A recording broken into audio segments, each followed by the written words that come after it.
When a linear function rule is written in the form f of x equals mx, the m affects the slope, meaning the steepness or the flatness of the line of the function, of the graph of the function.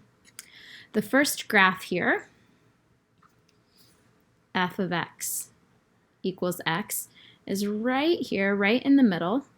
This is the graph of the parent function of the linear function family. It's the simplest graph within the function family that shares the general shape of all linear functions. Its start value is 0, and its slope is 1, up 1 over 1, up 1 over 1. The parent function of the linear function family slopes upward. And anytime the m is positive, it will also slope upward. If we look at this next function rule, g of x equals 5x, m is getting bigger. And anytime m is greater than 1, meaning greater than the value, that invisible 1, in the parent function, we're going to see a steeper line. The graph will have a steeper slope. So this is the graph of g of x equals 5x, steeper than the parent function. When the m value becomes smaller, meaning less than 1, we're going to see a flatter graph. We like to say 0 is less than m is less than 1 because we're still talking about positive values of the slope. So here is the graph of h of x equals 1/2 x. It is flatter as compared to the parent function. Another way to say steeper versus flatter is to talk about a large m and m greater than 1 being representing a vertical stretch. So for any x value, the output f of x is greater, whereas when we're talking about a small m value, we're looking at a vertical compress or compress. So for any x, the output f of x is less than it was as compared to the parent function.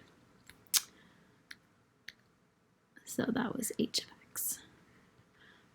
All right, so when we are looking at a negative value for m, we are going to see this as a reflection over the x-axis.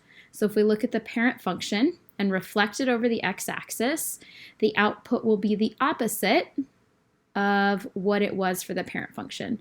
So the parent function f of x equals x, a reflection over the x-axis would mean, for example, when x is 5, the output was 5, and now it's -5.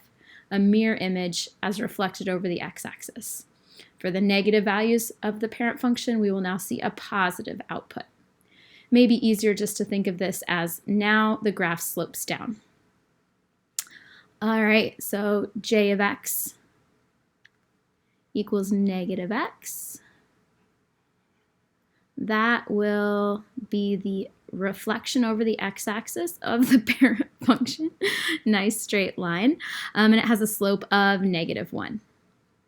When we have a larger, in terms of absolute value of m, so a bigger number, we will see still a steeper graph. So k of x is going to be this steeper line. Even though that's technically a smaller m, that's why we have the large in quotations, because we're thinking of -5 as bigger in absolute value. That's still a vertical stretch as compared to this j of x equals -x. And then here we have L of x equal to -1/2 x. This will be flatter as compared to j of x equals -x. And we can think of that as a vertical compress. One really good way to kind of cement your understanding of the effect of m on a linear function graph is to play around with Desmos.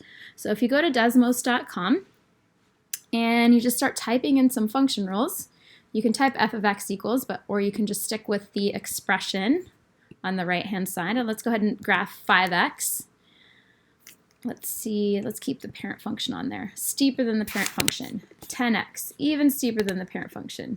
12x, 15x, ooh, 115x. It looks vertical, but it isn't quite.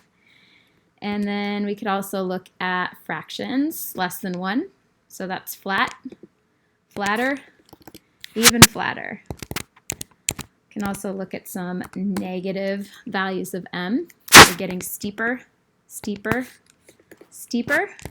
This is a really good, easy way to assess and to practice your understanding of the effect of M on a linear graph.